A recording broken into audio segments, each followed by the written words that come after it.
어깨가 아픈데 집에서는 뭘 해야 하나요? 오십견은 가만히 두면 더 굳기 쉬운 질환이라 통증을 무리하게 참는 운동이 아니라 안전한 범위에서 조금씩 움직임을 회복하는 스트레칭이 정말 중요합니다. 오늘은 제가 진료실에서도 실제로 자주 권하는 기구 없이 집에서 혼자 하기 쉬운 스트레칭 3가지 순서대로 알려드릴게요. 안녕하세요. 한결같은 진료, 결이 다른 치료, 한결탑 통증의학과 박찬우 원장입니다. 최근 들어서 어깨 통증으로 병원을 찾아주시는 분들이 정말 많은데요. 어깨 질환 중에서 가장 흔한 병 하나를 꼽자면 바로 오십견일 겁니다. 이 오십견으로 고생하시는 환자분들께서 집에서 어떻게 관리를 해야 하는지 많이 궁금해 하시더라고요. 그래서 오늘 주제는 집에서 쉽게 따라할 수 있는 오십견 스트레칭으로 정했습니다. 오십견은 유착성 관절 낭염 혹은 동결견이라고 부르죠. 말 그대로 어깨 관절 자체가 굳어가는 질환입니다. 그래서 오십견 치료에서 제일 중요한 포인트는 굳어가는 어깨를 그냥 두지 않고 굳지 않게 관리하면서 조금씩이라도 어깨 관절의 가동 범위를 확보하는 스트레칭과 재활을 꾸준히 해주는 거예요. 스트레칭을 잘만 해주시면 큰 후유증 없이 회복되는 경우가 많은 질환인데요. 반대로 재활이 제대로 되지 않은 상태로 지내다 보면 좋아졌다가 다시 붓고 또 아프고 이렇게 반복적으로 도돌이표를 돌면서 괴롭히는 병입니다. 그래서 결국 오십견은 본인 스스로가 스트레칭을 얼마나 꾸준히 정기적으로 해주느냐가 정말 중요해요. 오늘은 제가 진료실에서 환자분들께 실제로 알려드리는 방식 그대로 집에서도 손쉽게 따라 하실 수 있는 오십견 스트레칭 3가지를 말씀드리겠습니다. 영상 보시면서 천천히 같이 따라해 보세요. 첫 번째는 벽타기 스트레칭입니다. 팔이 잘 안 올라가는 분들에서 무작정 힘을 줘서 올리려고 하다가 더 아파지는 경우가 많습니다. 이 벽타기 스트레칭은 힘으로 드는 게 아니라 손가락으로 천천히 범위를 늘리는 방법이라서 오십견 재활 처음 시작하시는 분들이 부담 없이 할 수 있는 쉬운 운동법입니다. 먼저 벽 앞에 30cm 정도 떨어져서 너무 붙지 않게 서줍니다. 아픈 쪽 손을 벽에 대고 손바닥으로 미는 게 아니라 손가락 끝으로 기어 오르듯이 천천히 올라갑니다. 올라가다가 이제 좀 뻐근하다 싶은 정도에서 멈춰 주시고 숨을 후 내쉬면서 5초 동안 유지해 주세요. 이때 몸으로 살짝만 어깨를 눌러주면 효과가 배가 됩니다. 다시 내려올 때도 천천히 급하지 않게 내려와 주시면 됩니다. 이걸 천천히 10번, 하루에 두세 번 정도 해주시면 됩니다. 여기서 포인트는 조금씩 천천히인데요. 욕심내지 않고 매일 천천히 늘리다 보면 어느새 끝까지 늘어날 수 있을 겁니다. 오늘은 여기까지 하고 멈추는 게 오히려 다음날 더 잘 올라갈 수 있는 방법이라는 것 잊지 마세요. 두 번째는 문틀 스트레칭입니다. 외회전 동작은 이렇게 팔을 바깥으로 돌리는 동작을 말하는데요.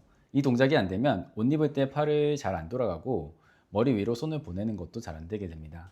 먼저 문틀 옆에 옆으로 서세요. 아픈 쪽 팔꿈치를 90도로 쫙 굽혀서 문틀에 붙입니다. 높이는 배꼽, 가슴 사이 편한 위치에 놓아주세요. 팔꿈치는 그 자리에 고정해 두고 팔을 억지로 비트는 것이 아니라 몸통만 반대쪽으로 살짝 천천히 돌려줍니다. 어깨 앞쪽이 살짝 늘어난다는 느낌이 들면 10초 동안 유지해 줬다가 다시 풀어줍니다. 이걸 천천히 10번, 하루 두세 번 반복하게 됩니다. 포인트는 아플 때까지 무작정 많이 돌리는 것이 아니라 늘어나는 느낌이 드는 정도까지 자극을 주고 돌아오는 겁니다. 과하면 다음날 오히려 더 아프실 수 있습니다. 마지막 세 번째가 내회전 동작인데요. 보통 가장 마지막까지 잘 안 되는 동작입니다. 여기서 다들 진짜 불편하세요. 속옷 후크가 안 채워져요. 등을 못 닦아요. 뒷주머니에 손이 안 들어가요. 보통 이렇게 많이들 증상을 호소하시는데요. 이때 가장 안전하게 조절하면서 할 수 있는 게 수건을 이용한 킹콩 샤워 스트레칭입니다. 집에 있는 수건 하나로 따라해 보세요. 먼저 반대쪽 손으로 수건을 머리 위에서 잡고 아픈 손은 등 뒤에 아래쪽에서 수건을 잡습니다. 그리고 건강한 손으로 수건을 천천히 위로 당겨줍니다. 그러면 아픈 쪽 어깨가 자연스럽게 따라오게 됩니다. 뻐근하지만 참을 수 있는 정도에서 10초 동안 유지하다가 천천히 풀어줍니다. 천천히 10번 하루 2, 3세트 반복하시면 됩니다. 여기서 절대 욕심내서 확 당기지 마시고 오늘 1cm만 좋아지자 이 마음으로 가셔야 오래 갈 수 있습니다. 50견은 스트레칭만 하면 좋아지나요? 스트레칭은 회복에 중요한 축이지만 모든 경우에 동일하지는 않습니다. 통증이 너무 심한 시기에는 통증과 염증 조절이 먼저 필요할 수도 있고 상태에 따라서 치료와 재활 순서가 달라질 수도 있습니다. 운동할 때 아프더라도 참아야 하나요? 아니, 50견은 특히 참는 운동이 도움이 될 때가 있어요. 기준은 뻐근하지만 견딜 수 있는 정도, 그 정도가 딱 좋습니다. 찌르는 통증, 저린 통증, 다음날 심한 악화가 있으면 강도를 낮춰야 됩니다. 하루에 얼마나 해야 하나요? 50견은 몰아서 길게 운동하기보다 짧게 자주 하는 것이 더 좋습니다. 하루 10분을 한 번에 하기보다 3분씩 두세 번 정도 해주는 것이 더 현실적이고 안전한 운동법이 될 수 있어요.